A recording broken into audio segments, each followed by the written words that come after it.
So we'll go ahead and get started. I'm Paul Holters with the World Ocean Council. Welcome everyone. Looks like we have over 30 participants. So wonderful to see the interest here.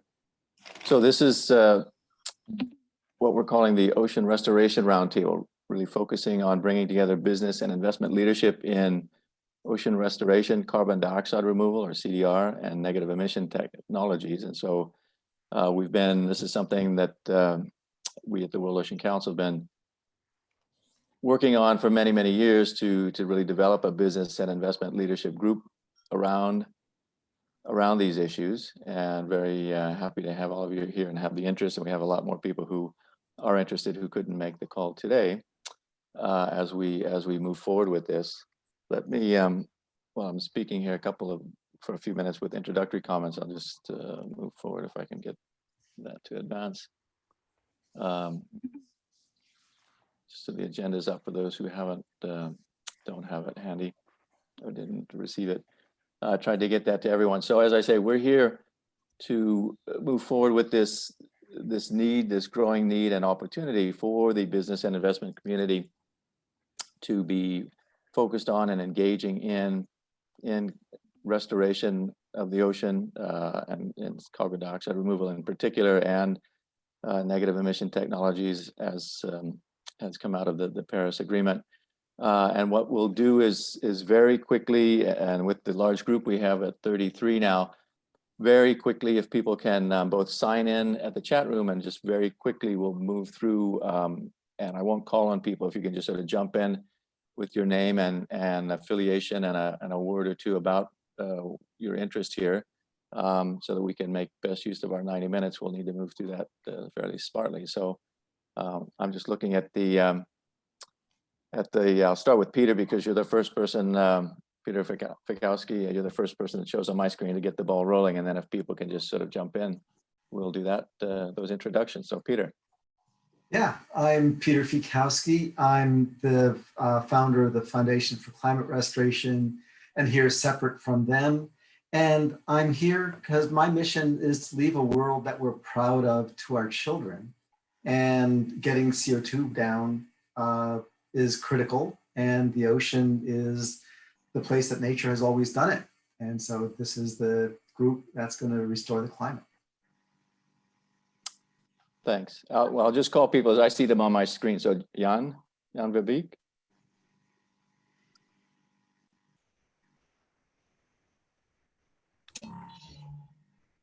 Are you there, Jan? Oh. And you can press the space bar for a quick unmute.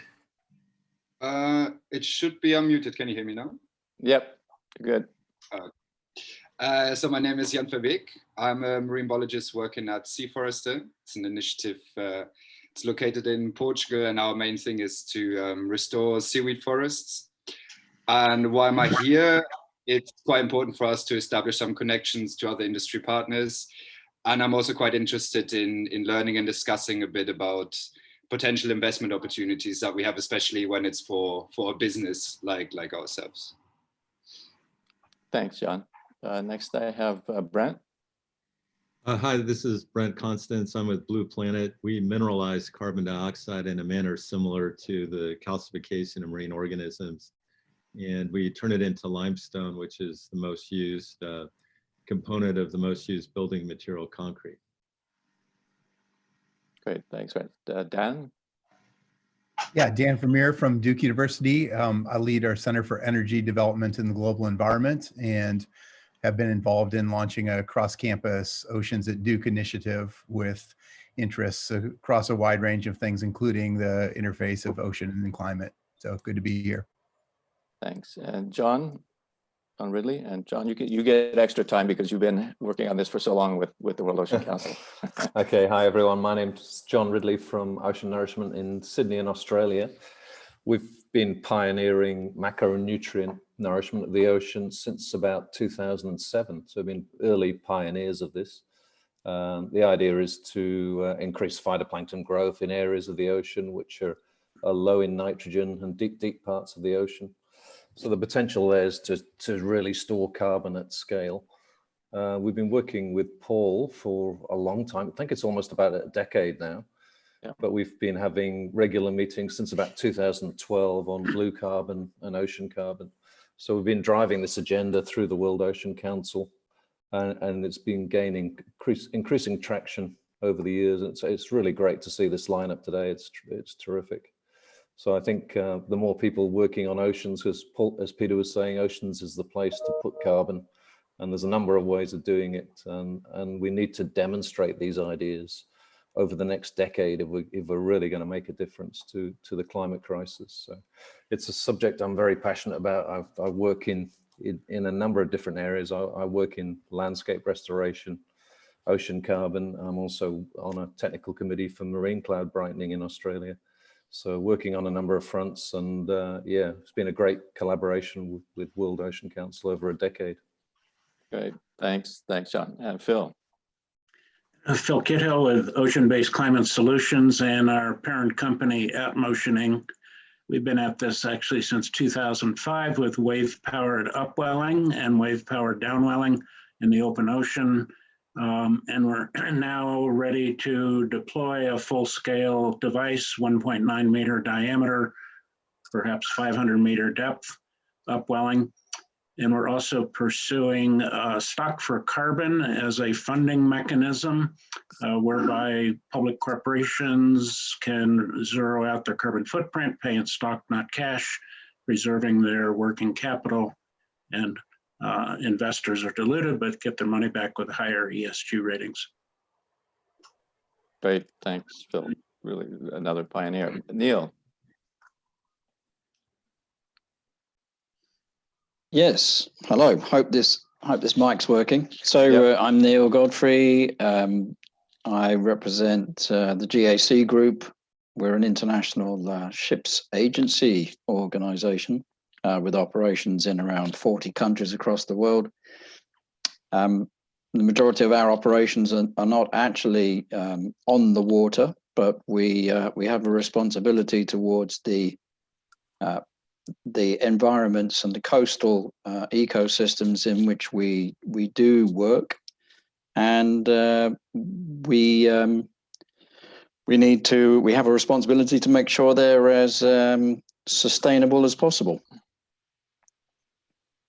Great, thanks, Neil. Good to have the shipping industry here. Paul Bakken. Yes, hello, Paul. Yes, I have two roles. I'm the founder of Seaweed Solutions, which is a Norwegian seaweed cultivation company. I started about 12 years ago. So been in this a long time. Installed the first 500 tons farm 2 weeks ago in Europe here. And the second role is the founder of Sea Forester, which I started 3 years ago, and which is basically like Jan, who was also talking earlier here, to restore seaweeds and plant out more seaweed where it has gone. Great, thanks, Paul. Good to have you here. Yusuf. Hi, I'm Yusuf El Baghouri. I'm a naval architect at the CSL Group. I focus more on research and development projects, biofuels, underwater noise, hull coatings, anything to do with energy efficiency. Great, thanks, Yusuf. And let's see, is it Mr. Katsos? Hello to everybody. My name is Elias Katsos. Yes, I'm here from Athens. It's PM hours here in Greece. I hear a colleague, it was from Australia, so totally different hours ahead. I'm a shipping company. I'm a chief technical officer in a mid-size tanker vessel with a lot of new building vessels, a lot of involvement in latest requirements, a lot of installation of the shock scrubbers. So yes, we are always looking there. The ocean is the environment we are working on. So having the latest updates, even the new fuels according to IMO 2020, installation of shock scrubber, which is some of the companies have go forward, some others they have stay on the conventional fuels, and all the other latest updates for the industry moving on for protection and reducing the carbon spot on the ocean. So yes, I would like to hear the whole environment around the universities, around what is going on, the latest companies working on this and figuring on this in order to gain from the shipping part the latest on these issues. That's for me. Thanks. Great, thank you. And go over to Tim Bushman. Great, thanks so much, Paul. And hi, everyone. My name is Tim Bushman, and I'm a science analyst at Carbon Direct.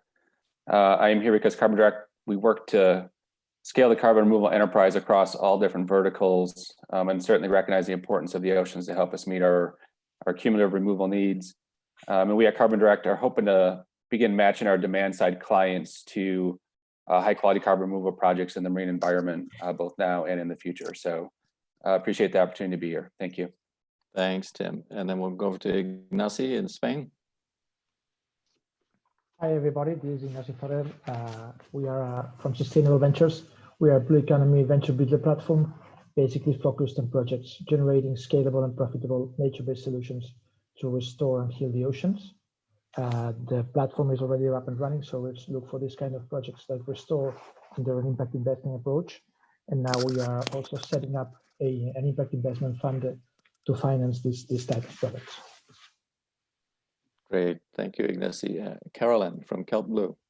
Yes, hi, my name is Caroline Hoft from Kelp Blue. I'm the co-founder, and what we are doing at Kelp Blue is we're trying to restore marine biodiversity and draw down CO2 by planting giant kelp forests. And our pilot project will be starting in the Benguela Current in Namibia, about 3 to 5 kilometers offshore, and that'll be a 10-hectare farm. So thank you for allowing me to be here. And I think what we're looking for is how we can do biodiversity tracking and also the end products for kelp. So thank you. Thanks, Caroline. And Nicolas from France. Hello, so my name is Nicolas Fechin. So I'm heading infrastructure market at Lafarge Holcim, which is a leading company in construction materials. My interest in here is really to learn and possibly to look for partners. In a nutshell, our CO2 topic, scope 1 internally is 100 million tons a year. So we are very sensitive to reducing CO2, and we recently made a net zero pledge stamped by SBTi United Nations. And second, we have activities in the maritime world, especially on shore protection. And we have some endeavors in building biogene concrete and artificial reefs to revive and restore marine life. And I would say, last but not least, I'm personally very much sensitive and to this topic as I'm an old diver. So I'm here to learn and to get ideas and see if we could do something about all this. Thank you. Great, thanks, Nicola. Samantha? Yeah, I'm also from Kelp Blue, so I think Caroline has done an introduction for us both. Great, thank you. Let's see, just scrolling down here. So Brian.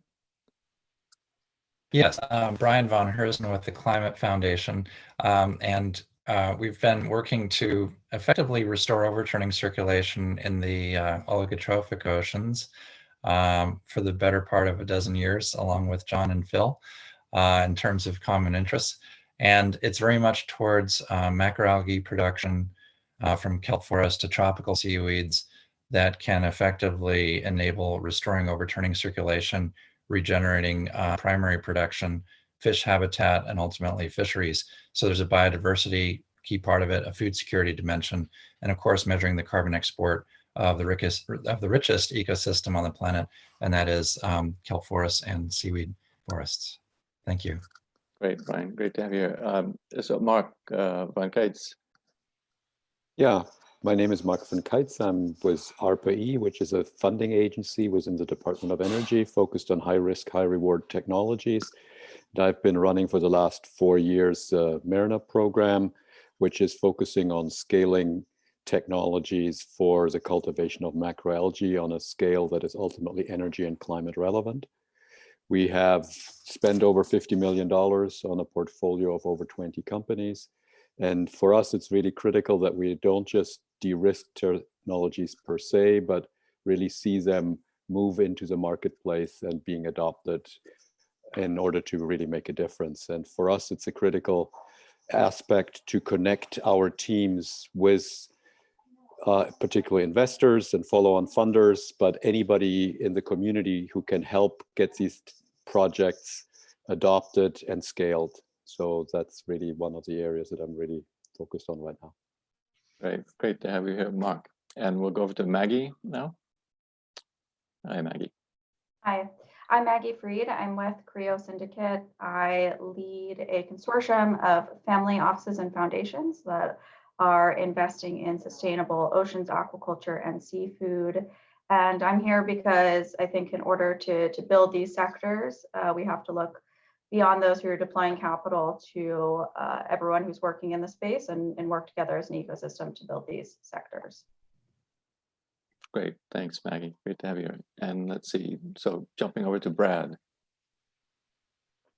Hi, everybody. Brad Ack. I am Executive Director of Ocean Visions, which is a consortium of academic and research institutions dedicated to helping transfer knowledge out of academia into practical ocean solutions and do just what Mark talked about, of really teaming up with entrepreneurs and inventors and investors to bring ocean solutions to life.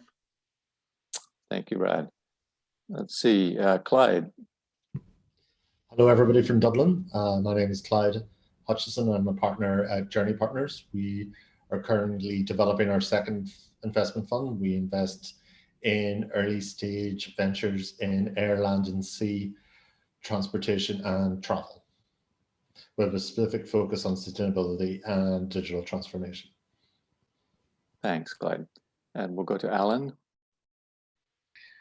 Hi, everybody. Alan Louch. I'm the co-founder of Earth Pulse, and we're focused on natural capital accounting with a focus on blue carbon. So our idea is to build trust in nature-based solutions, payment for ecosystem services.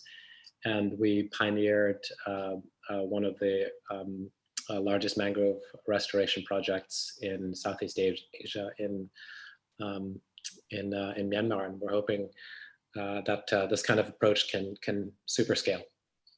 Thank you. Great. Thanks, Alan. And Julia? Yeah, hi, I'm Julia Dieter.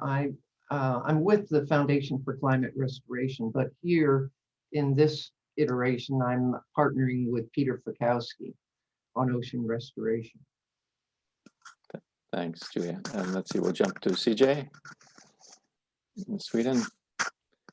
Yes, thank you, Paul. Good evening, everybody. I'm CJ Palmer, representing Verdivo Capital, which is their early stage fund structure here in Stockholm, Sweden. We have three co-founders. My colleague couldn't make it tonight, unfortunately.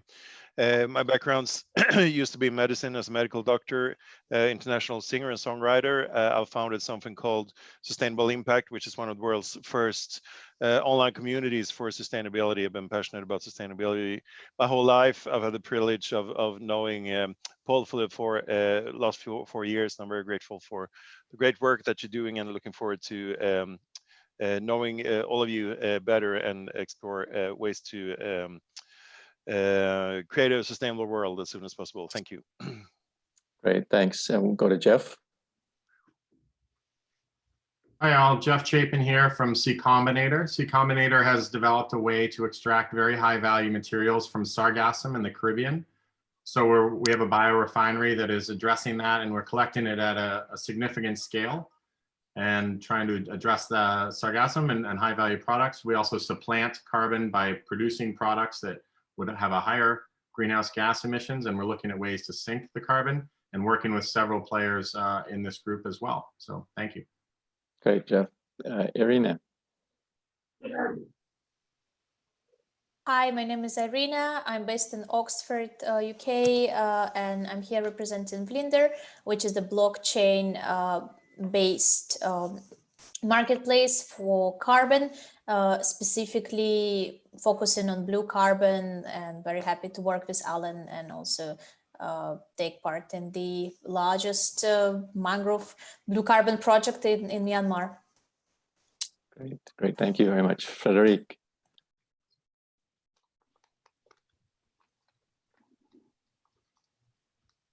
Yes. Hi everybody. Thanks, Paul, for that virtual meeting, which seems to be very interesting. So I'm Frederick Digret, founder of NOAA Region. We are a company trying to empower the blue revolution through a blended investment platform dedicated for the blue value chain and regional hubs to accelerate blue techs. The hubs are floating structures into part of the main coastal capitals. Thanks, Frederic.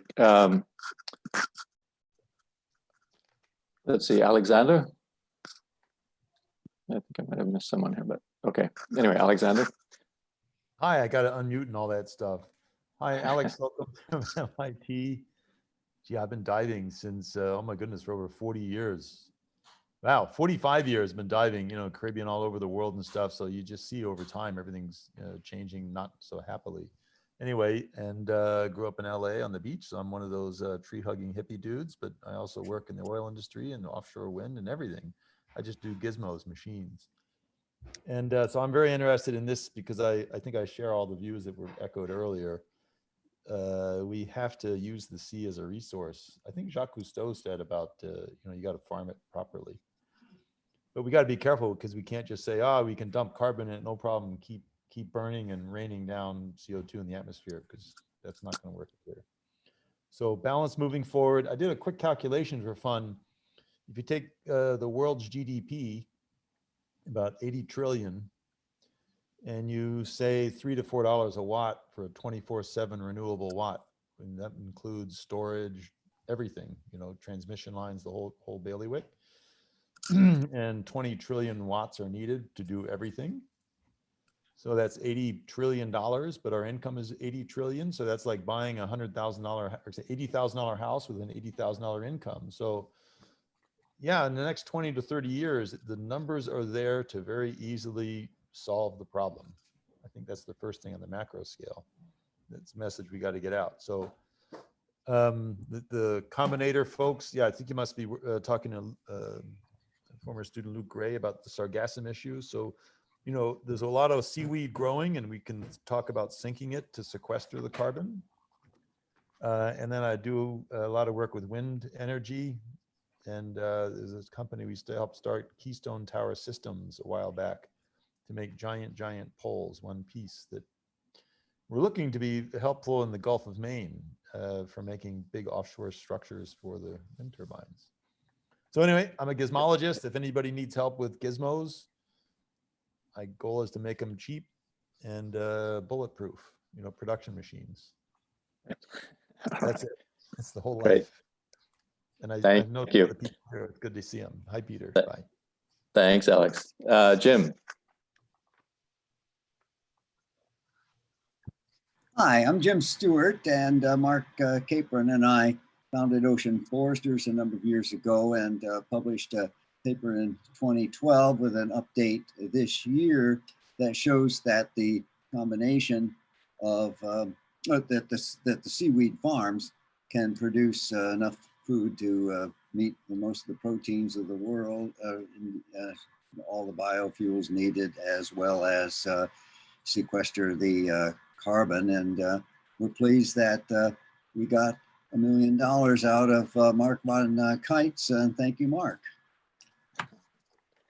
Great, thanks, Jim. Let's see, I'm just trying to keep track of everybody. Is it, sorry, Leanne, is it Leanne from MSE? Hi, it's Lyndon Koppel. Linda, I'm sorry, Linda. That's okay, Paul. So Lyndon Koppel, I'm the Director of Sustainability at MSC Cruises, based in Geneva, part of a larger shipping organization, wholly family-owned business, very passionate about the ocean. So it's my job to make sure that we find opportunities where we can help support the blue economy as part of our broader sustainability agenda. So thank you for inviting me, Paul. Thanks, Linda. And Justin. Hi, everyone. So I'm Justin Davis, and I'm representing a company called Green Ocean Farming, and we're a seaweed farming startup based in the UK.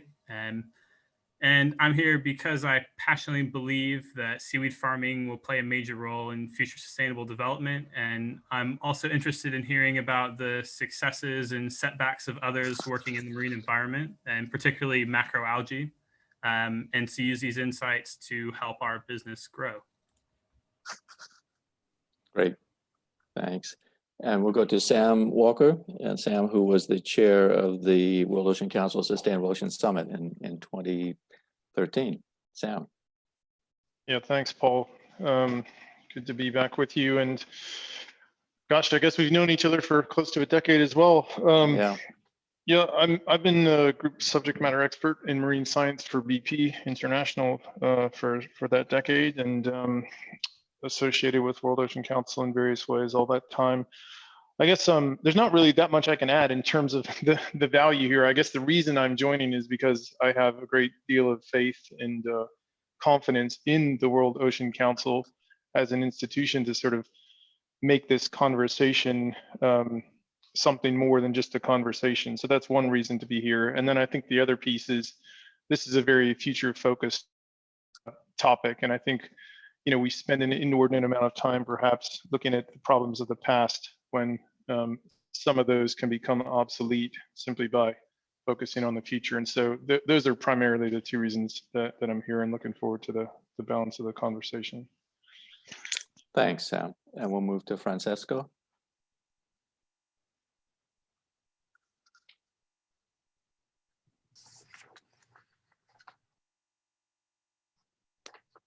Are you there, Francesco?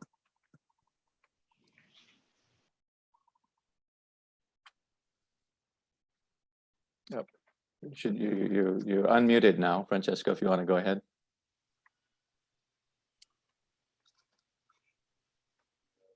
Maybe his mic is broken. Yeah. Well, we'll check back, Francesco. Jump in later if you want to try then to get in. And Francis Wang. Hi everyone. My name is Francis, and I'm part of the Climate Works Foundation CDR program. So Ocean CDR is part of our larger carbon removal program, where we support a range of CDR opportunities from natural to technological. Our goal is through philanthropy to support the scientific rigor and build a community of actors to accelerate the ocean carbon space. My goal here is to learn from others in the space and to identify opportunities to collaborate. Thanks, Paul. Great.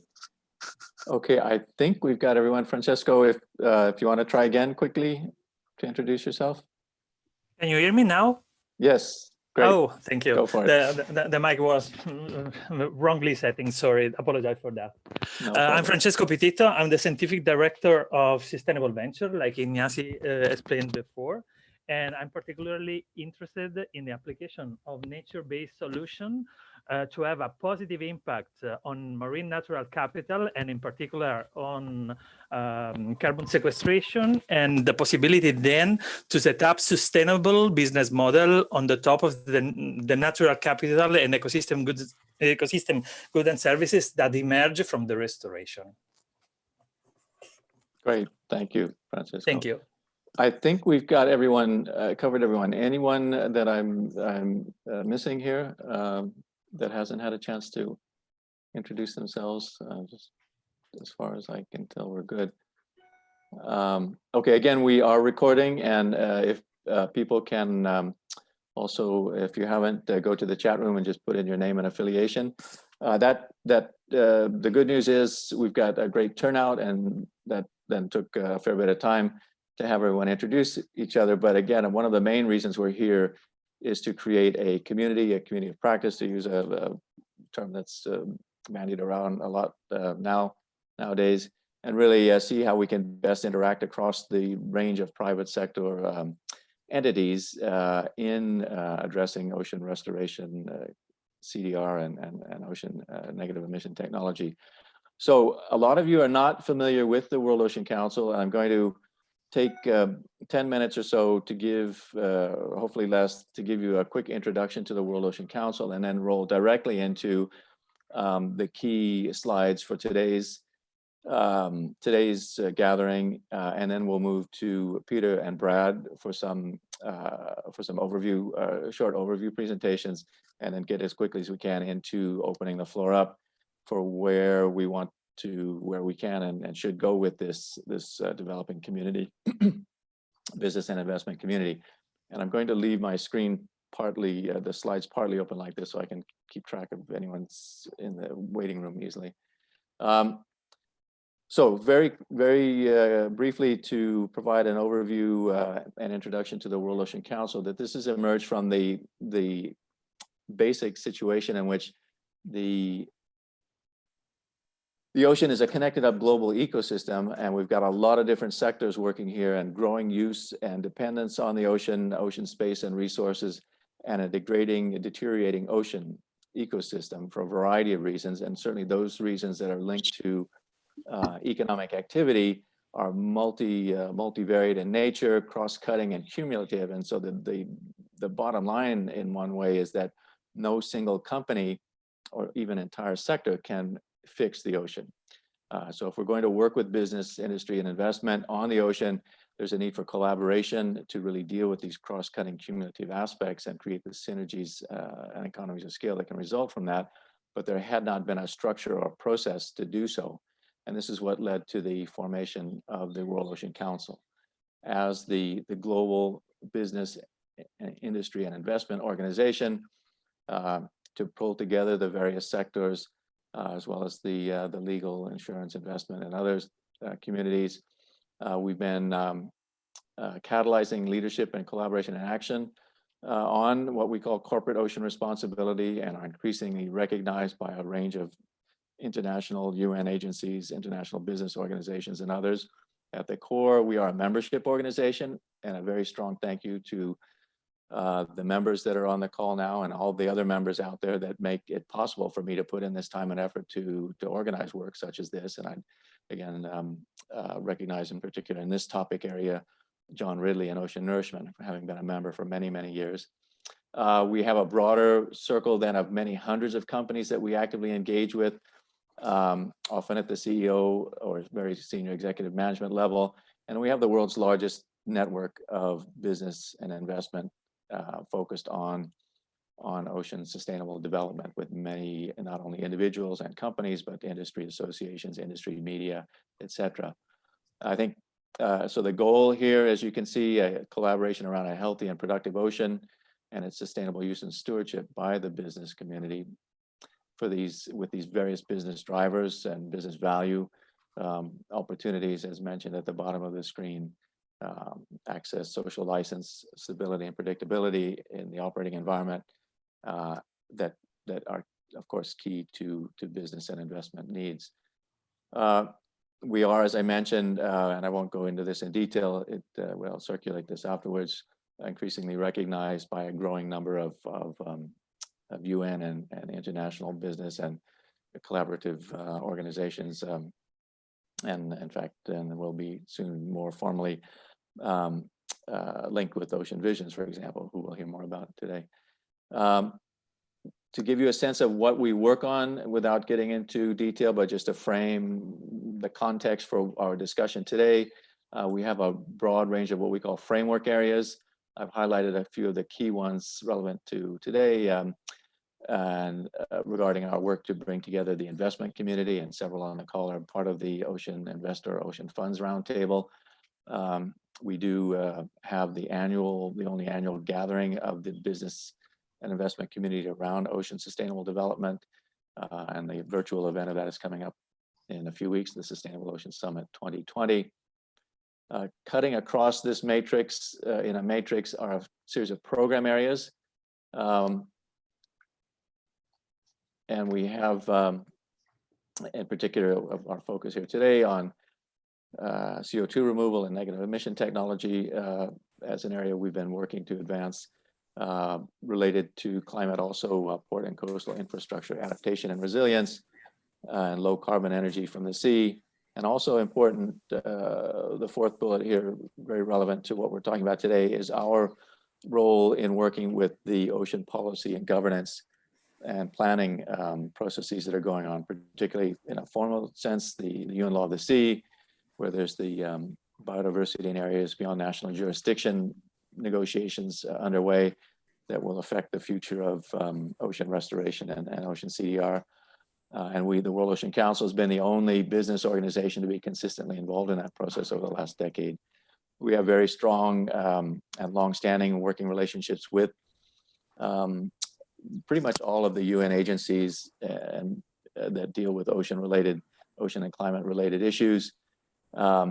More closer to, well, moving into the open ocean now, but also mainly been closer to shore marine spatial planning and the ocean zoning sort of concepts that have been moving forward in various parts of the world is also an area we work a lot in, with engaging business in that process and engaging the other stakeholders to better understand and work with business. Just the last slide on the program areas. I won't go into any of these in detail, except to mention the first one, Smart Ocean, Smart Industries, in which we're working to engage more industry involvement in data collection by hosting or deploying instruments from platforms and vessels around the world, submarine cables. All of this infrastructure can be helping us collect data on the ocean and monitor ocean conditions, which again will be very, very important part of moving forward with ocean CDR.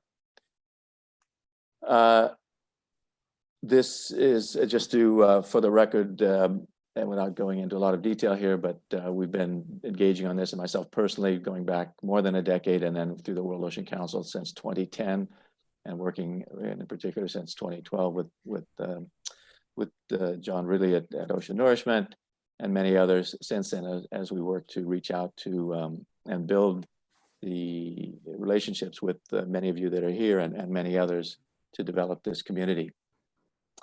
So with that, I'm going to jump quickly into now and slow down a little bit to focus on why we're here today.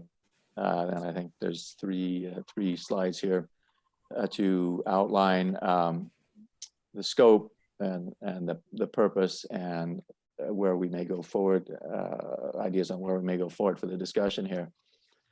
And so I think we've talked about the what of this, the restoration, carbon dioxide removal, the negative emission technology, and the full range of strategies, approaches, and technologies, being very agnostic. And the World Ocean Council is a not-for-profit organization that really works to convene, as I say, the various sectors around key issues and opportunities for the future of the ocean. And that's what we're aiming to do here. The focus is on the private sector. And so there are many, of course, science people, policy people, et cetera, that are part of ocean restoration and CDR and ocean negative emission technology. Our focus here and our strength and role and mission is to bring together the private sector. So in particular here, we're looking at the enterprises, many of whom are represented, that are creating businesses and keen to grow those businesses and solve this problem through a business approach. And at this point, we're not, and thank you all in your introductions, we're not looking at pitches, but we want to come to that point where we're helping promote and create a platform for those companies that are making this happen in a business sense.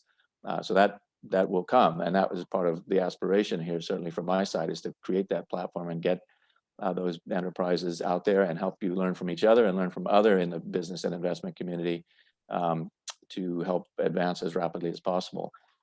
In relation to that, then the investment community and funding community of various sorts, but particularly the mainstream investment community, to have that build that relationship and create more knowledge and an understanding of ocean CDR restoration efforts and opportunities, and create a sort of sub-community there around the investment community. Related to that, of course, is the marketplace organizations, so the carbon credit and removal piece of this, and how that links into building businesses and delivering value and credits, which may be in particular interest to the third sub-bullet here, those in the business world, the corporate world, that are looking to address their commitments to reduction in their CO2 footprint, if not the very ambitious growing number of net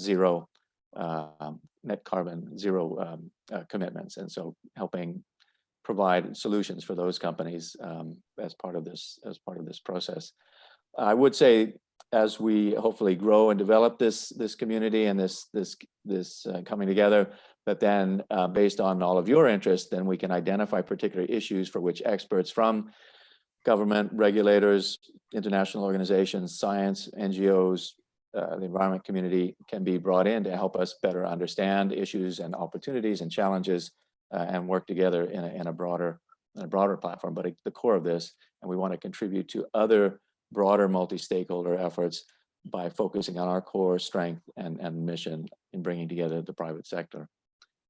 So these, now the next slide or two, I would really like to put out some food for thought for a discussion in terms of the purpose and role here of the actual roundtable and where we want to go with this, where we all collectively, not just the World Ocean Council, but working with all of you in developing the roundtable as a community of practice to consider how restoration and CDR can be assessed and screened and prioritized for accessing and deploying resources and efforts.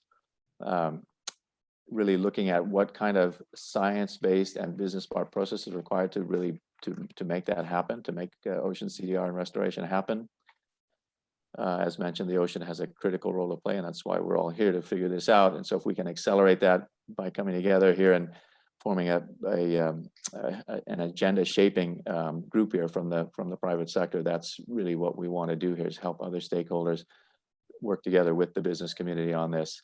What are the timelines, the key issues, what sort of resources are needed, what kind of financial opportunities and options need to be identified and explored. And clearly it's all about the partnerships then and the relationships to move forward with these solutions and really bring together the accelerating of developing these approaches with the tools and the information necessary to work with other stakeholders overall and dealing with the potential value here of ocean interventions to address climate change. So I'll put these slides back up later when we come to the discussion portion. Potential focus areas, we may have subgroups or interest groups, or there may be spin-off even separate really groups around different parts of this. Policy areas that need tackling both at the national and international level to really create enabling conditions that foster and support restoration and CDR, bringing together, as I mentioned, the investment community in particular, looking at how do we create or expand the markets and develop or improve on the existing rules and framework for those markets. And really then creating at a core of this, as mentioned, the business community of enterprises, companies that are working to implement CDR and ocean restoration in different ways. Linking those businesses and their outputs to the carbon trading and markets, as mentioned. There's certainly a lot of work to be done there in working with those organizations that are forming those marketplaces. And of course, underpinning a lot of this will be the necessary science to really ground this, both in terms of what kinds of things are being worked on and how to assess whether interventions are being effective and how to monitor whether efforts are within boundaries for acceptable level of impact. So we will be creating a Google Doc for people to indicate which sort of these areas they're interested in, and as we get into the discussion, to talk also about what other areas. This again is a draft list for discussion. There may be other areas or modifications to what we've outlined here. Lastly, from me at this point, to think about what success looks like, and some of the thoughts on this are outlined here in terms of a business and investment community that's really moving forward with ocean restoration and CDR, and that we're harnessing the entrepreneurial opportunities and the investment community interests, really creating an ongoing structure and process for this pre-competitive collaboration, that investors and the businesses have the information they need to really move forward, and that beyond the business and investment community, the policymakers have that input from the private sector to work on things from their side, as well as the science and others that could benefit then from the private sector identifying what the priorities are for supporting responsible ocean restoration and CDR. So we'll come back to the next steps at the end, but I will stop there. And again, we'll put those last discussion slides up when we come back to the discussion.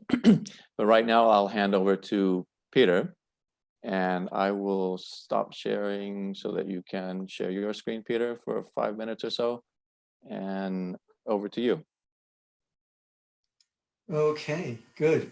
Well, Paul, thank you very much. I'll show my screen in a second. I just want to look at everybody's faces. My background is in physics, and I shouldn't be here except that years ago, I put up a mission for myself of leaving a world that we are proud of to our children. And it occurred to me about 10 years ago that that was not going to happen unless we restored the climate. And so I'm going to talk and so, all of us here are related closely to the ocean and to its restoration. And we're quite aware that that's almost 3/4 of our planet's surface, about 9/10 of the viable surface, since most of the land is ice and rock. And so this is the team that's going to restore the climate. That's going to get CO2 back to where it should be. So I always like to start my presentations with this graph, which all of us have seen. So we can ask questions and so on later on. So all of us have seen this graph of CO2 over the last 800,000 years. And the point is that nature has removed that trillion tons of CO2 that we need to remove 10 times in the last million years, here and here and here. And the CO2 comes back out again. It's pretty clear if you think for a minute that that CO2 is going into the ocean and back out, and into the ocean and back out. It's now well accepted that that process that nature has used over, typically 50,000 years is phytoplankton. And there's lots of evidence that it's triggered by iron. I'm not going to overload that. What we need to do is the same thing, but do it about 100 times faster. Most of us, I think, would agree that the best thing to do is to use tested techniques.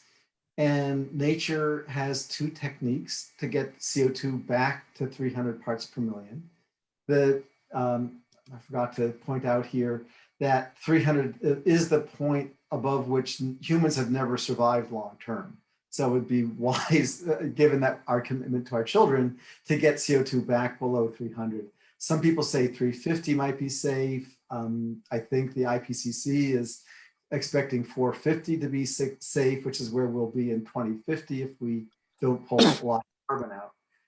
I disagree. I think, as Paul Hawken and many others say, let's keep CO2 to levels that humans have survived. That's what we want for our children.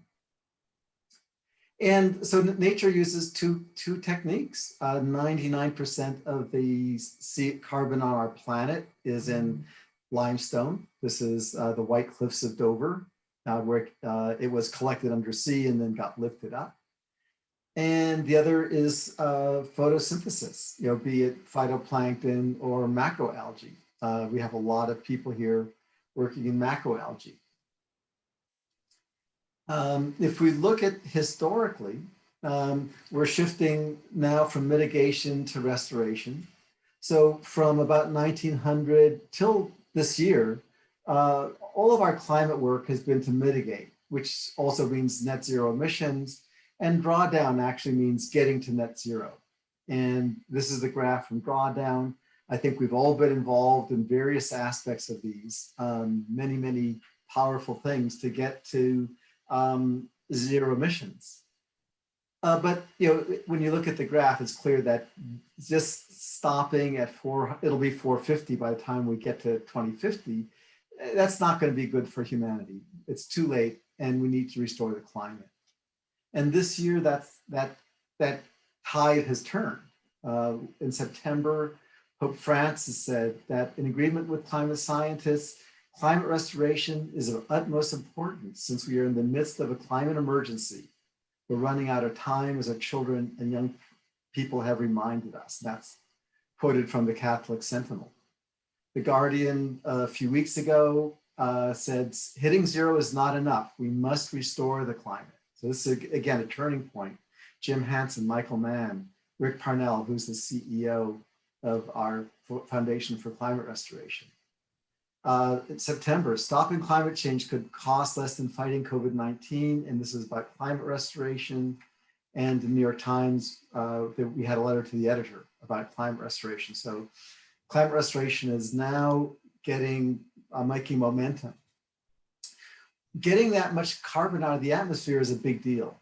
And so this is the roadmap. This maps the CO2 needing to be removed or not emitted in order to get to 300 by 2050. Now, interestingly, and I only realized this very recently, that most of the issue is in methane, that almost half of our global warming now is methane. And it turns out that nature's method for doing that is very viable. We can talk another time about that. And we have a methane action program working to expand it rapidly to double the natural oxidation of methane. Iron fertilization, of course, is what nature has done 10 times in the last million years. Certainly that will become an important part of what we're doing as we handle sort of the sociological and political and emotional impacts of doing that. Synthetic limestone is I split the rest here into synthetic limestone and kelp. Again, they're all exactly what nature does. So what you'll see is predictably we'll do what nature does. Nature's had 1 billion years, probably will do the same thing. There are a lot of things that are very innovative, which will certainly fit into the slot of really high technology. What's interesting is the stuff nature does is cheap. So the methane oxidation comes out to about $0.01 a ton of CO2 removed. Ocean iron fertilization, when I talk to people who've done it in the past, comes out to about $0.01 a ton. Synthetic limestone, Brent, I just made this number up and you can correct me, but this is before selling the product. It's about, I'm guessing, $3 a ton. And kelp and sargassum, again, Brian will correct me, but I made this up. And that compares to $100 a ton is what Harvard describes for speeding up energy transition. So I want to acknowledge the group here because really we're covering most of the issue. And so far as I and others are here working on methane, almost the whole issue that's not being covered here, there's a big deal here, but everything else is on this conference call now. So thank you for being here. This is going to happen pretty clearly with companies. So it took companies to put carbon into the air by accident, so to speak. They were selling products people want. It's going to take companies selling things that people want, be it fish or limestone or kelp products.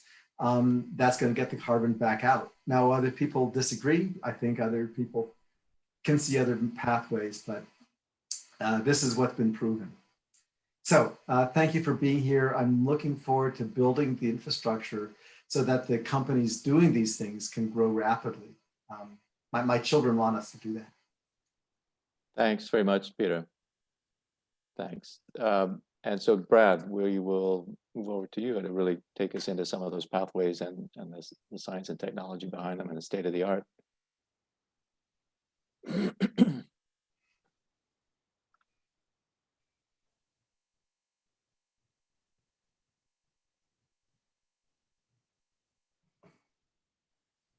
Brad, we don't hear you. Yeah, Brad, if you're speaking, we don't hear you. So we see what you've got on the screen. Sorry about that.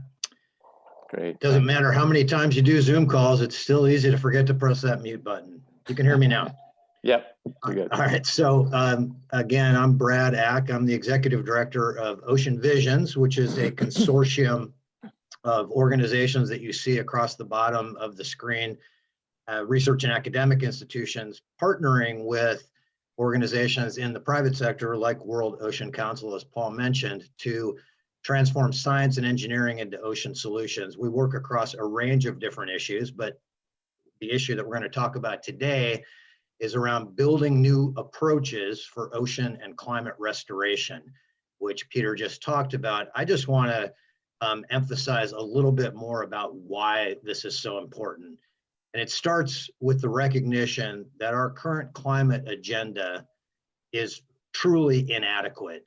It's inadequate to achieving a safe existence on the planet. The chart up in the right shows essentially the increase in CO2 emissions plotted against the various international agreements to limit their increase. You can see that while we've had a lot of international meetings, they've had almost no impact on the curve and trajectory of carbon emissions. And in fact, even after Paris, we've seen global CO2 investments hit all-time highs, global fossil fuel investments. And we see that investment continuing to rise and the emissions continuing to rise. So we now know that cutting those emissions is not going to be enough to slow down, much less reverse dangerous climate outcomes. We're going to need more. And in fact, as Peter alludes to, this goal that we're working towards of a 1.5 degree target, we really need to examine that goal. It's not a safe place to be. We're at about 1.1 now, and we're experiencing extremely devastating effects from a changing climate, not just to humans, but to all of the fellow travelers on the planet. And so this idea that we're going to work hard to get to a place tomorrow that's worse off than we are today, I think really merits us thinking about that. Also, the concept that we can stabilize temperatures at a 1.5 degree increase is not a certainty whatsoever. That temperature will be distributed unequally across the globe. We know that it will be higher at the poles, which leads to a whole series of potentially very dangerous positive feedback loops, including the loss of Arctic ice, which increases the albedo of the Earth, decreases the albedo of the Earth, leads to more warming, the thawing of the permafrost, which leads to increased greenhouse gas emissions. So we've got some dogma in our climate agenda that really needs to be tested hard. One, the target, and two, the idea of stabilization. And then we've got a system on the planet that is by far shielding us from the worst effects of this greenhouse gas pollution to date, but it's running out of tolerance. This is a visual of the heat going into the ocean. There was a study released about a year ago by the Chinese Academy of Sciences that showed that the heat into the ocean in the last 25 years was equivalent to 5 to 6 Hiroshima bombs of energy per second over the last 25 years. 5 to 6 Hiroshima bomb equivalents of heat energy per second. So that's having a host of knock-on effects. We've got sea levels rising faster than any of the models forecast. We have marine heat waves, which are having a direct effect on corals, but also on a lot of other things that people care about. We have more powerful storms, increased melting of sea ice, literally changes to ocean currents as a result of both the heating and the melting of places like Greenland. Poleward migration of species that are fish species in particular that are highly important to tropical countries, deoxygenation on an ocean-wide scale, and interrupted mixing. So we have this silent and deadly disaster happening in the oceans every second, every minute, every hour of the day. It's not slowing, it is actually accelerating. And then we have the second part of the climate crisis in the oceans, which is ocean acidification. And the graphic you see is just the shell of a pteropod exposed to the levels of acidification that we expect to see in the oceans broadly by 2050. And it's not a safe, again, not a safe place at all. So Peter talked about climate restoration. I talk about the ocean climate restoration agenda that has three critical pillars. One is decarbonization, which is where everybody's placing their chips. Number two that we're here to talk about today is negative emissions, cleaning up the legacy of pollution. And the third pillar is actually maintaining critical parts of the system while we get our global carbon budget and methane budget back down to some sustainable balance. On the negative emissions, the IPCC itself has said that just to have a chance of achieving that 1.5 target is going to require between 100 and 1,000 gigatons of CO2 physically removed from the atmosphere this century to have a chance of keeping to that increase. Now, if we want to go to climate restoration and 300 parts per million or less, it's going to be probably 1 to 2 times greater than that number. So we have a massive, massive task ahead of us. And as Peter has indicated, the oceans have an enormous capacity for negative emissions, given just the sheer size of the oceans, and of course the role that it's played over eons in cycling carbon. We know that there are pathways in the oceans that we could enhance and intensify and accelerate potentially to have a significant impact on the overall carbon budget. It's really important to know, though, that as you pull CO2 out of the atmosphere, the ocean will respire it back, right? Because we've added to the ocean's burden of CO2 over the last 200 years. It's captured, stored about 25 to 30% of all the CO2 emitted, and that will respire back as we pull it out of the atmosphere. So we have to also be cognizant of how we're going to remove it from the ocean. It's not just an atmospheric problem. So there are some different pathways that many of you on the phone already know about, but some may not be as familiar with. Obviously, one is to expand ocean productivity via large-scale, I would say, algae cultivation. Correct this slide. It's not just macroalgae, as Peter points out, it's also phytoplankton. But the basic concept is there are a number of different ways either to stimulate the natural production of phytoplankton or macroalgae, or to actively farm it and culture it. And then there are different ways to take the carbon out of the product.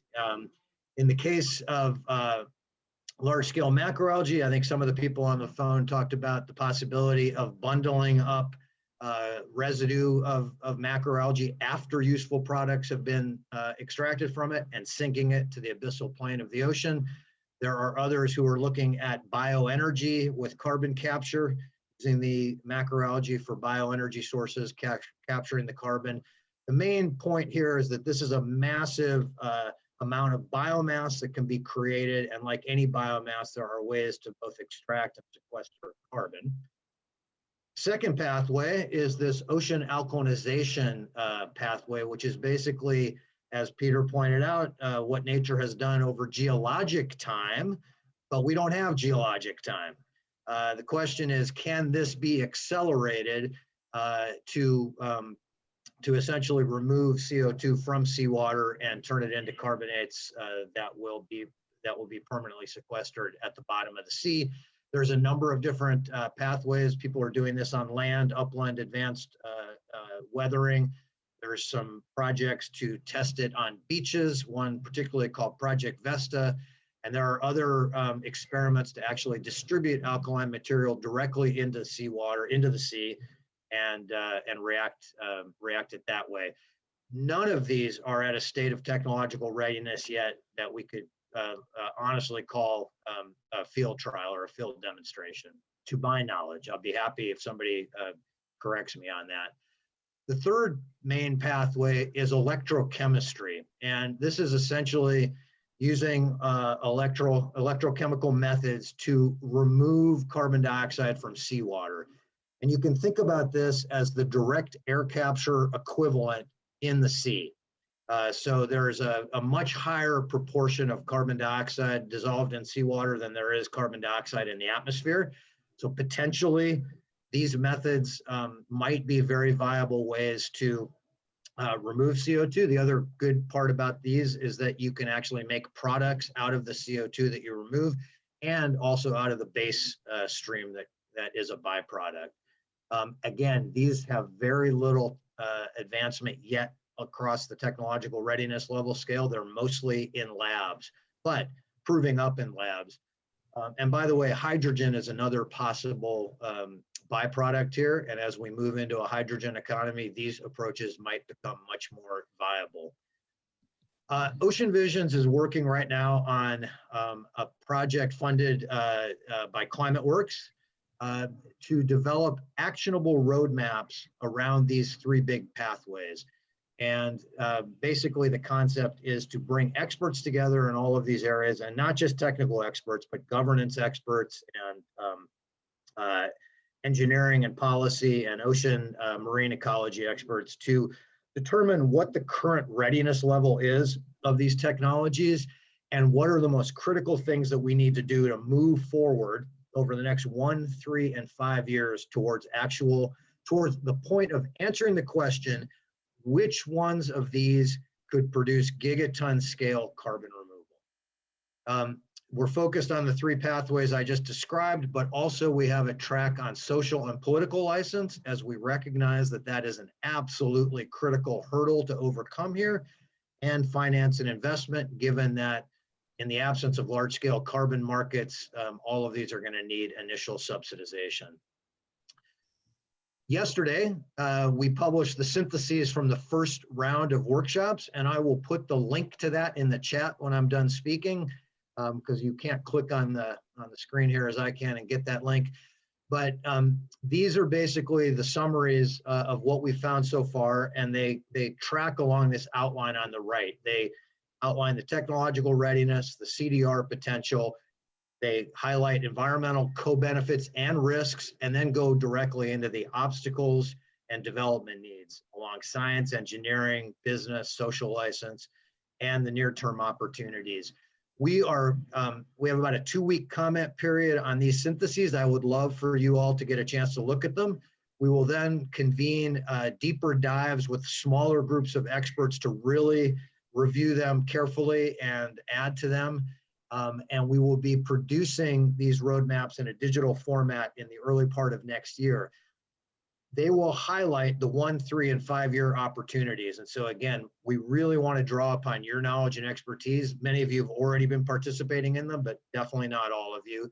The idea of the roadmaps is essentially to be maps for those people who want to engage in investing in this space. And that could be governments, it could be investment companies, it could be private sector companies, other innovators, and to engage with the global innovation sector of innovation labs and hubs and prizes and competitions, and accelerate the development and engagement in this field, and 100 and 1,000x it in terms of number of participants, because that's what we're going to have to do to get to the kind of scale that we need. And I'll say the coronavirus pandemic really offered a window into how that can happen. We saw massive global cooperation around therapies, disinfectants, protective gears, ventilators, vaccines. And we need to engender and unlock that same sort of massive global and science and innovation engagement here. So this is a website where you can learn more about this ocean CDR mapping. And with that, Paul, I will return the floor. Thank you very much. Great. Thanks, Brad, for that excellent overview.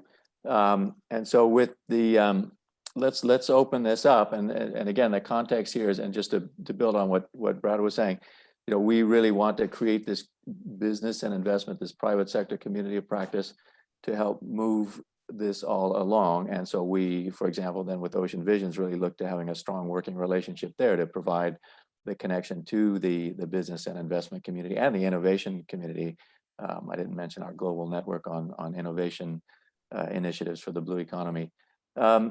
And I know with the limited time we have left, we're just barely going to scratch the surface with some of all of your ideas that we'll capture and use as the basis for moving forward. I will put the screen back up with the 2 or 3 slides that talk about the discussion areas and outcomes, what success looks like, and next steps.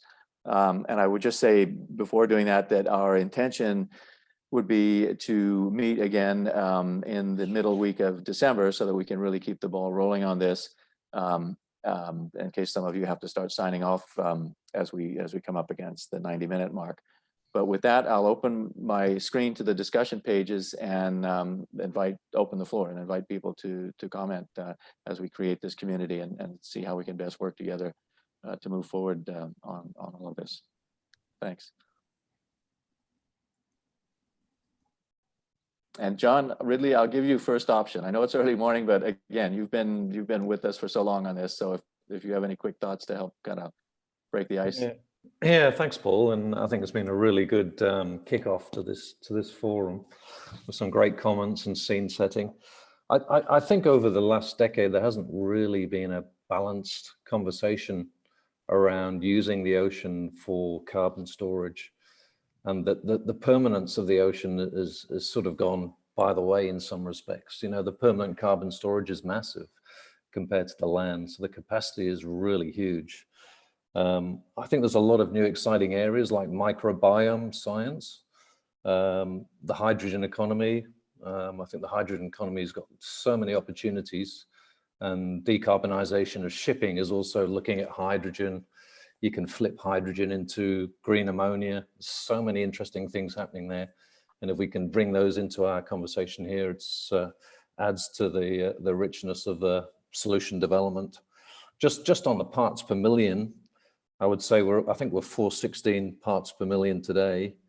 I think we'll be at 450 by 2032. 1 part per million is 2.13 gigatons of carbon. So just removing 1 part per million is a huge undertaking. Ocean nourishment has a potential to remove 1 gigaton per annum of carbon, which is a massive undertaking. So the scale is really huge. But yeah, look, I think this is a fantastic start. I think the collaboration is the key, and bringing in new ideas, guest speakers, even to this group could enrich it in different areas. So I think it's been a wonderful start. Great, thanks, John. There are folks raising their hands, so I'll just work through that. And Brian, please go ahead. Yes, thank you. And just following up on what John said, I think not only it's important to note that the ocean today has 45 times as much carbon as the entire atmosphere of the Earth. So if you took all the carbon dioxide out of the atmosphere, distributed it uniformly throughout the ocean, you would change the carbon dioxide level by less than 2.5%. So the problem of carbon in the ocean is not that of abundance, but it's one of distribution. And the biological pump, as John rightly points out, does an excellent job of taking carbon out of the photozone and into the middle and deep ocean from whence it came. So getting it back into the middle and deep ocean is really key. And we should not think of the ocean as being a single box. It's many boxes, and that surface layer, it's about getting it into that middle and deep ocean where there's a real opportunity. Now we're seeing nutrient limitations from Tasmania to California to the Mediterranean. And those nutrient limitations, which may be seasonal at times, present a significant limitation to primary production that can actually enable algae to grow across the world and really provide gigaton carbon solutions. So we see the opportunity to, the news is out on the Permian mass extinction that, it was stratification that led to this. It started with CO2, got to warming, went into ocean warming. That ocean warming led to stratification and then deoxygenation and a loss of 96% of all species. The recent papers out in Nature and other journals are very clear on this. So, to stave off the Permian mass extinction, again, we need to be really addressing enough overturning circulation in the ocean to enable this to happen. We're looking forward to leading out on those technologies and helping to build a marine permaculture industry that can restore that overturning circulation, get algae production back on track, and enable it to be part of the carbon solution. So I'll just second a lot of what John said and wanted to add those 2 bits. Right. Thanks, Brian. And let's see, we'll move to Alex, and also encourage people to think then about, and I'll move to the other slides as well, to think about if there's an opportunity to provide feedback on moving forward with this group and how you think we can best evolve that to then tackle the sorts of challenges and opportunities that John and Brian have highlighted. So Alex. Okay, yeah, I had this program we looked at, we called it Sargassum Ocean Sequestration, or SOS carbon. And the interesting thing was the vehement, violent, you evil people hits we took from the marine biologists when we were suggesting let's enhance sargassum sinking to the deep abyss. You don't know what you're going to kill down there, et cetera, et cetera. So everybody here is all singing the same wonderful tune. That's great, but we have to bring in some of the other side, the biologists, who say, don't you dare do that. And I think they're overblowing it, but they have to be brought into the conversation and funded as well to do the science to make sure, we don't burn our, whatever the analogy is, okay? The second thing is, one thing I think we all agree on here is the need to make it happen. We need to have funding. I found a number of my brilliant PhD students would go work in finance to write code to, do nanosecond trading. And some of them went into the whole carbon cap and trade thing to shuffle carbon deck chairs. So I posted the thing on the chat about this greenhouse gas emissions fee, which a number of my right-wing friends, as well as my left-wing friends, they all like it. So remember, the difference is a lot of people don't trust governments, and a tax means the government will take your money and do something stupid with it, like start wars and blow shit up. But a fee, or like a toll, has to be spent by law on what you collect it for. And where my right-wing friends love this, one, you don't give it to the government, which they don't trust, blah, blah, blah. But we say, listen, if you're gonna pay this fee, you can invest it in a wind farm and keep the asset to help you transition with time from your black energy company to a green energy company. You could, and a lot of these people who were introducing themselves earlier today, they have great ideas, but they need capital. So this would enable, oil producers, blah, blah, blah, to invest in some of these really great ideas I heard from my colleagues here, actually invest in own equity and then help with, so we could engage capitalism in a really, really positive way. And I'll note that one of the ways this has been done, our company Keystone Towers I mentioned earlier, some of our very big investors are from the hydrocarbon industry. So there is an appetite from the hydrocarbon industry. They want to change, they need help on how to change, and this is the way we can do it. So maybe our group here can actually start collaborating and pushing this idea of a greenhouse gas emissions fee as opposed to a tax. So I would, offer that up as a absolutely working result. And I'll thanks, Alex. I think certainly the outcome here of successful business driven by targeted investment is, I think, certainly something we would aspire to as per the draft outcomes. So Nicola. Yes, so first, thank you for all this presentation. It's very interesting. I like to share one thing and ask a question to the community, and actually bridge very well with what Alexander started with on we need to prove that it's not a damage to the ocean if we do a capture in the ocean. In a nutshell, what I would like to bring to the community is that, as I was saying in my intro, we have ourselves 100 million tons of CO2 emitted per year. And a lot of this CO2 is emitted in cement plants that are by the sea. So in principle, we could bring, we could capture CO2 and bring it somewhere by the sea. So today we have 25 projects ongoing, and we say internally that we test all technologies. But actually we test carbon capture on the ground inland, and we test recombination with hydrogen to recreate methane. I have never seen a project on carbon capture in the ocean, and to tell the truth, I discovered even the acronym today. I'm not the specialist in my company on carbon capture. Probably people in our company know this. But first, I think it's unknown. And I think we have basically two questions, and I'm asking to the community. First question, how does it compare in terms of cost with carbon capture on the ground inland? Second, how does it compare in terms of ecology? You may know that carbon capture inland is not accepted in Europe, socially speaking, politically speaking, for ecological reasons. So the question you are raising, Alexander, I think is a very good one. The first question people will ask us is, okay, if you send all this carbon in the ocean, are you sure you don't damage the ocean? And that ecologically it's okay. So that's the two questions I raised to the community. Does it damage the ocean? And did you compare this storage compared to, let's say, classical underground storage? Thank you. Thanks, Nicola. I'm sure there's a lot of... One last remark, there's a lot of money invested by the industry. You are quoting the oil and gas, but I can tell you the cement producers are spending a huge amount of money on this. So yeah. I'm not saying money is not the problem, money is always the problem, but I mean, there's a big, but really it's what is cheaper and what is better for the nature, and that's it. So it's a fairly simple question in a way. Yeah, simple, but lots, I'm sure there's lots of thoughts on that. So, and I think that will be a key part of what we do as a group moving forward. I'm going to, Peter, with your permission, I'm going to jump to Mark, since Peter, you had a chance to speak a little bit with your presentation. I want to jump to Mark from ARPA, and then we'll come back to you, Peter.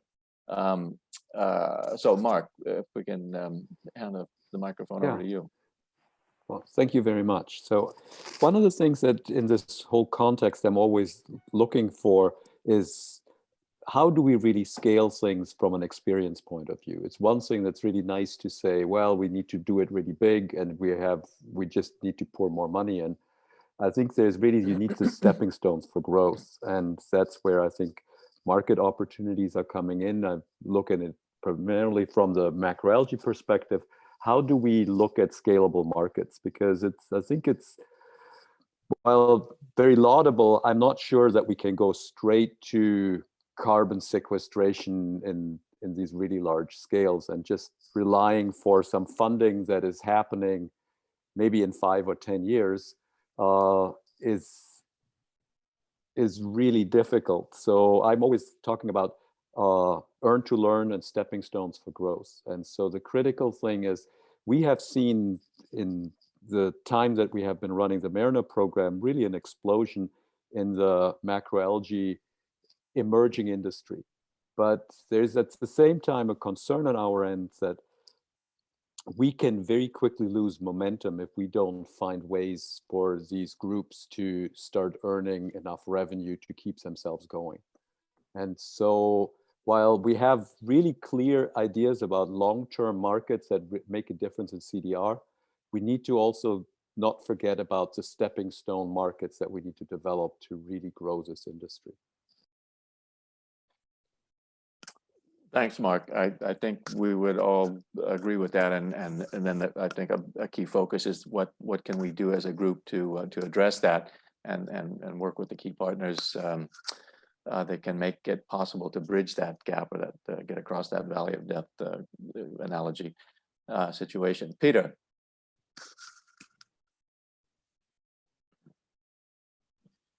Okay. Yeah, thanks. I posted a question in the chat about what's the barrier for each of us. And I'm going to need to go in a couple of minutes, but moving forward and perhaps for our next meeting, maybe we can focus on each of our areas and what's the biggest barrier we have. I looked in the text and capital formation and permitting seem to be big things. Those are things that we can work on together. We've got funders here. Obviously, if they had what they needed, they'd be funding. So there are things that the people looking for funds need to provide for the funders. And those are all conversations and phone calls that we can arrange in the near future. So I just wanted to invite people to move forward. I put together a list where people could sign up to join various groups to look at policy, look at funding, look at things like that. That was the list that Paul had. I'm just pulling up my link. I'll put it in the chat box in just a second. It'll take me a second. That's this list that's on screen now. So correct, Peter? Yes. So if people want to indicate where they have a particular interest in working more in a more focused way, and then if also certainly if there are ideas on categories here or pieces that we're missing, that's part of developing the overall group structure and process here. Okay, thanks, Peter. And I see Brad, you wanted to jump in. Just one quick point on this topic about, what kind of impact will we have on the ocean if we do this? I just want to remind you of the impact that we are having on the ocean on a minute by minute basis that will not change until we reduce atmospheric carbon. And so anything that we compare has to compare against this baseline of a slow moving natural disaster that we're facing. And I think we have to turn the burden of proof in some ways back to the other side to say, what is your alternative? What is your alternative? And if you don't have one, then this is not going to be a very productive discussion. Yeah. I'm conscious that we're at the 90-minute mark here and only just getting to, really getting into the substantive discussion. And I know that's always frustrating. I'm sure we've all been in this situation many times. We did, take a lot of time, importantly and appropriately, for all the introductions, which is great. And I'm just really, very excited with the number and range of people that we have here. And what I would like to suggest, I will send around the slide deck to all that are here and those that wanted to be here but couldn't. We will propose that we meet again. I know it's getting close to the end of the year in the holiday season, but I think this is so important. And we're, as John really was saying, we're very excited to be getting to the point of, after years of working towards this, pulling this group together, to have a call in the middle week, the week of the 15th of December.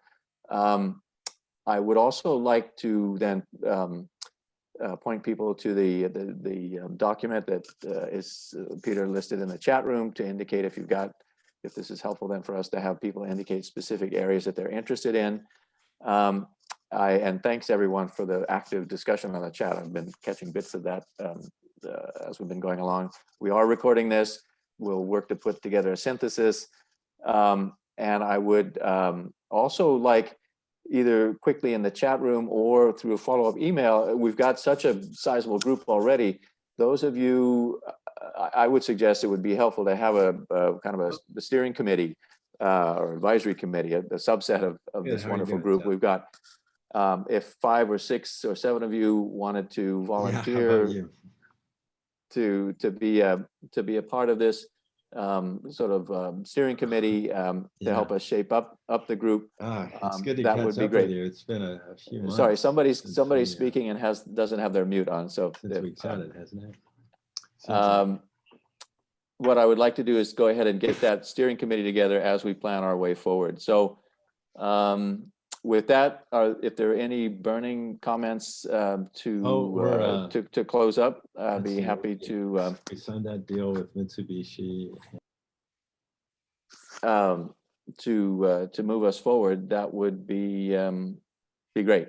And otherwise, I'll want to be respectful of the 90-minute plan that we had for the call today. Paul, I put an entry for the steering committee at the top of that document. And so I can see people are on it, and so you can add your name.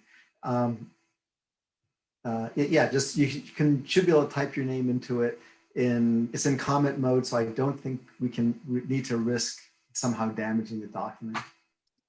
Great, great. So I will look forward to following up with all of you. And if you have last comments, if there are colleagues and organizations, particularly obviously with the focus on the private sector and people that are bringing resources and energy and effort into this, that we should be reaching out to, please please feel free to contact me with that information as well. And with that, I will thank everyone very sincerely for all of your time and effort here, and really look forward to moving this forward with all of us working together on this critical topic. So thank you all, and I look forward to following up. Thank you so much. Take care. Bye. Thank you. Everybody. Thank you. Bye. Thanks, Paul. Thank you. Bye. Thank you, Paul. Thanks, Paul. Thanks, everyone.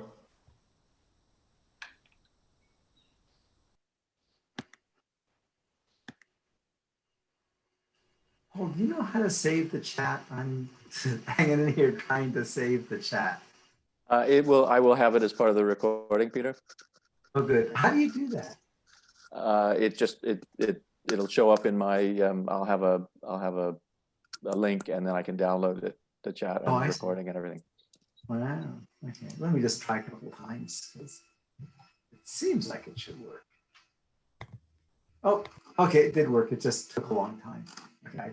And so I copied the chat into the bottom of that document. Okay, great. Wow. Wonderful. It's rather ugly, but so it goes. It's 15 pages. Okay, good. Well, I got to go. Okay. Thanks so much, Peter. Okay. Thanks. Okay. Bye. Bye now.